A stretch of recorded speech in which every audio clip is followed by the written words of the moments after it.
हजरत मियाँ फजलुद्दीन कल्यामी रहमतुल्लाह अलैह के लिए मशहूर था कि वो जाहिर नमाज नहीं पढ़ते थे, कभी उनको किसी ने नमाज पढ़ते नहीं देखा। तो फुका के मुताबिक कभी जिसको न देखा उसकी नमाज जनाजा नहीं होती, लिहाजा उनकी नमाज जनाजा रख दी गई। उन मौलवी जो हजरात थे, बड़े बड़े उलमा, उसके माड़ी दानिशमंदा, उनके करीब कोई जगह है, वहां के बहुत बड़े काजी थे, वो खच्चर पर किताबें लाद कर लाए थे कि मैं जो वहां इसकी नमाज पढ़ेगा मैं उस पर फिका के फतवा सादर करूंगा। मेरे दादा पीर मेर अली शाह चले गए। मियां फजलुद्दीन ने कहा कि मैं बिदती हूं, मैं साज सुनता हूं, मैं आवाज सुनता हूं, मैं आवाज का रसिया हूं, मैं चिश्ती निजामी साबरी हूं, ज्यादा से ज्यादा मुशरिक हूं। ये तो फैसला मेरा मालिक करेगा, पर मैं मरूंगा तो मेरी कब्र के अंदर घुसकर सारंगी बजाना। सारंगी बजाई गई और कहा गया कि मेरा जनाजा कोई ना पढ़े। लोगों ने खलीफे अर्ज की थी कि बिला वो फलाने मुफ्ती साहब ने तो फतवा दे देता है जे ए है ही मुशरिक ते बिदती, इसकी नमाज जनाजा नहीं हो सकती। फरमाया कि मिकी नवाली तो आली के कफन पुआई के मंजी मेरी रखी छोड़ो, रख दो। एक शाह सवार आएगा और नमाज पढ़ाएगा। हूं पता नहीं शाह सवार केड़ा है। उस वक्त ना कोई मोटर ना कोई शह। पीर मेर अली शाह साहब मेरे दादा घोड़े ते बैठे कल्याम में पहुंचे। पीर साहब कहते मखलूक खलोती सी, मौली साहब ने कहा इसकी एक बंदा जनाजा नहीं पड़ेगा।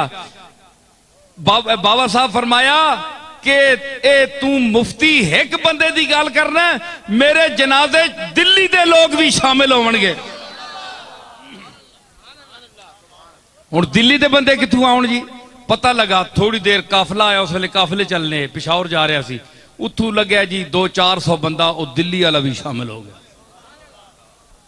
पीर साहब गए, इतनी मखलूक थी कि पीर साहब ने घोड़े पर सवार होकर सफे सीधी कराई और मेरे दादा ने वहां खड़े होकर, वो सिर्फ पीर नहीं थे, नजराने बटोरने वाले, जेबें गर्म करने वाले है जी, मुश्किल कुशा और हाजत रवा कहलवाने वाले, उमूरे गैब में हाथ डालने वाले, अल्लाह की तकदीर को बदलाने का दावा करने वाले, वो आजिज बंदे थे, ऐसे पीर नहीं थे वो। अर्ज की बढ़कर कि मालिक मैं जा रहा हूं, इसका बातिन जाने और तू जाने। इसको जाहिर में नमाज में किसी ने नहीं देखा। तो गए तो फरमाया खड़े होकर, कोई किताब पास नहीं थी, जालिकल किताब अंदर थी। फरमाया जिसको इल्म का दावा है मेरे अली खड़ा है, जिसको मियां फजलुद्दीन कल्यामी के ईमान में शक हो वो यहां मुनाजरे के मैदान में उतरे। 10 मिनट मेरा दादा खड़ा रहा, कोई बंदा नहीं उतरा। आखिर आपने जनाजा पढ़ाया, नमाज पढ़ाई आपने। तो इन पर एतराज किया हजरत ख्वाजा अल्लाह बख्श तौसवी रहमतुल्लाह अलैह ने मियां साहब पर। मियां साहब उनसे उम्र में बड़े थे। पाकपतन शरीफ हाजिर, वो भी हाजिर होते थे, तौसे शरीफ से, और ये भी हाजिर होते थे। तो फरमाया कि तुम ख्वाजा अल्लाह बख्श साहब बड़े स्पीड पठान, बहुत सख्त थे। बड़े बड़े मशाइख को नमाज न पढ़ने पर वो पिटवाया कि उनके मुरीदों समेत वो सब भाग गए। पिटवाते थे वो जो नमाज नहीं पढ़ता था। पीर पठान आ गया, उस आका ओ कल्याम वाला फजलुद्दीन भी आया है, वो मसीती नहीं आया। कम गए सारे, आख्या कुटवासी हो। सुनो गल है जी, क्यों जी रफीक मजा आया कि नहीं? आ गया ना हुण तक उन्हें पेड़ भी भरया गया। गल पेड़े दी हो रही है ना। फरमाया कि तुसी क्या करो कि ओ तको फजलुद्दीन कल्यामी बाबा आया कि नहीं नमाजा मसीती च? आखे जनाब वो तक कोई नहीं। उस आखो जे दिगरी ने नमाजा च ना आया तो मैं कुट सही। पीर पठाना को आगे भेजा, हजरत ख्वाजा अल बख्श तौसवी, जिसने मुतल्लिक मेरे दादा हजरत पीर मेर अली शाह साहब के मलफूजात मौजूद है कि मैं तौसे शीफ हाजिर होया नौजवानी की उम्र 22-23 साल उम्र सी उन्होंने, हजरत ख्वाजा अल बख्श की 70-80 साल की उम्र।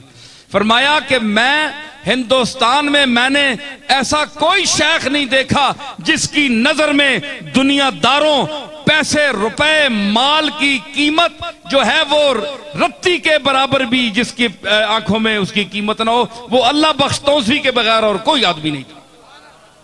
इतना मुस्तगनी आदमी, अल्लाह के साथ ताल्लुक उसका, इतना बड़ा शेख। दिल्ली के 2-4 मशाइख को चंगा लम कढ़ाई ने चंगा कुटिया ने होना, साहिब सिलसिला पीरावा, साहिब सिलसिला मैं उन्होंने ना करना ते बड़े बड़े बड़ा पीर है वो, बड़ा कुटवाया हजरत ख्वाजा अल बख्श साहब, तू नमाज क्यों नहीं पढ़ी, पीर बनना है तो नमाज नहीं पढ़ना, इतना पाबंदे शरीयत। लेकिन चढ़ गया आरफ दे हाथ, हजूरी दे हाथ पै गया।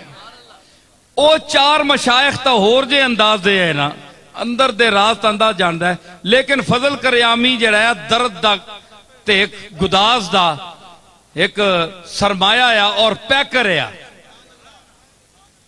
पीर साहब मेरे अली शाह साहब फरमाते हैं कि जो साहिब हाल और वजद होने के मुनकर हैं, अगर पाकपतन का दरवाजा गुजरते हुए मेरे पास होते और मैं बताता कि जब फजलुद्दीन कल्यामी की पालकी गुजरती थी तो उनके एक एक अंग से जो जिक्र जात हु की आवाज होती थी और तड़ाक तड़ाक होती थी, वो मैं सुनता था। गवाही पीर मेर अली शाह साहब दे रहे हैं, कोई मौलवी साहब नहीं दे रहे सीधे। ये वो फजल कल्यामी है, ये वो फजल कल्यामी है कि गाड़ी पीर मेर अली शाह साहब की गुजरी कल्याम के पास से, तो फरमाया, लोग तो बहुत सी बातें बढ़ा देते हैं ना कि पीर साहब ने ये किया, कल्याम वालों ने ये, ज्यादा बातें नहीं होती, अपनी तरफ से नहीं बढ़ानी चाहिए। जो उनके ताल्लुक और रिश्ता जिस हद तक है वो हमें ज्यादा पता है। तो गुजरे तो उस्ताद महबूब आलम साहब जो उनके साथी होते थे खादम, उनसे पूछा कि ये कौन सी जगह है, उन्होंने कहा जी कल्याम के पास से गुजर रहे हैं। फरमाने लगे कि गाड़ी की खिड़की खोलो जरा दर्द की हवा आए। ये वो फजलुद्दीन कल्यामी है। हाँ, तो जनाब क्या हुआ, उन्होंने कहा कि अगर असर के वक्त देखा दोनों तरफ नहीं आए, फिर पैगाम भेजा मगरिब के वक्त ना आए तो खुद पीटता हुआ आऊंगा, तुम्हें पीटता हुआ लाऊंगा यहां। बाबा टस तू मस नहीं हुए, इशा दा टाइम होया जिस वेले ना, हाय हाय हाय अल्लाह अकबर। जिस वक्त इशा का टाइम हुआ, ख्वाजा अल बख्श तौसवी रहमतुल्लाह अलैह देखते रहे दाएं बाएं, सारे मशाइख हाजिर। उस वक्त तो हजारों की तादाद में बाबा साहब के यहां पूरा हिंदुस्तान आता था। अब तो वो लोग तो नहीं होते ना इतने, तो रश तो बहुत होता है लेकिन काम के आदमी थोड़े ही होते हैं। हमेशा सिर्फ रश को नहीं देखना चाहिए, काम के आदमी को देखना चाहिए कितने आदमी हैं। तो वो जनाब जिस वक्त उन्होंने पता किया ना, तो ख्वाजा अल बख्श साहब ने देखा नमाज अभी शुरू नहीं हुई, कोई नहीं आया, सारे बड़ा गुस्सा किया, अभी मैं इसको पीटूंगा निकल के। जब सलाम फेरा ना, तो ख्वाजा अल बख्श साहब अलैह रहमत ने जब दाएं तरफ सलाम फेरा तो मियां फजल कल्यामी सामने बैठे हुए हैं सफ में, बाएं तरफ फेरा तो इधर भी बैठे हुए हैं। ख्वाजा अल बख्श कांप गए कि मैं तो हाथ पा बैठा दिल्ली वाले पीर समझ के, ये तो कोई होर बंदा है। जब डेरे पर पहुंचे तो हजरत शहनशाह मशाइख, उसकी सानी नहीं था, पीर पठान जैसा शेख नहीं था दुनिया में, बहुत बड़ा शेख था। अल्लाह अकबर। उनके हालात मैं जानता हूं, जिनको नहीं पता उनको क्या पता, मैं जानता हूं उनको, उनकी शान को, जो उनका मर्तबा अल्लाह के जो नजदीक है वो तो नहीं जानता, जो दुनियावी जाहो जलाल था।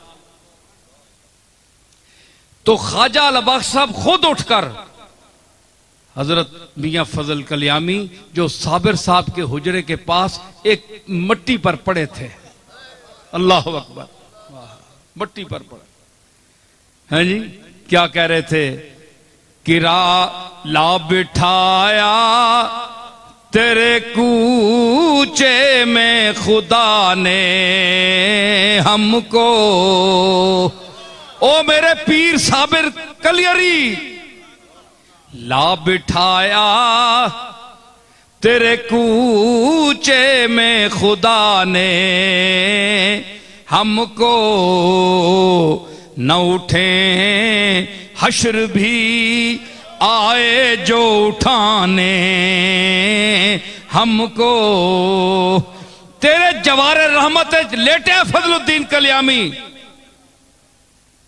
मत कोई खैर दा कोई पासा आ वंजे, कोई कासा भरी वंजे, खैर पै जावे, इतना शेख अला देने वाला अला बख्श नूं। अला बख्श साहब हाजिर हो गए, खलोते, आखो लगे साईं मैं माजरत करेंदा,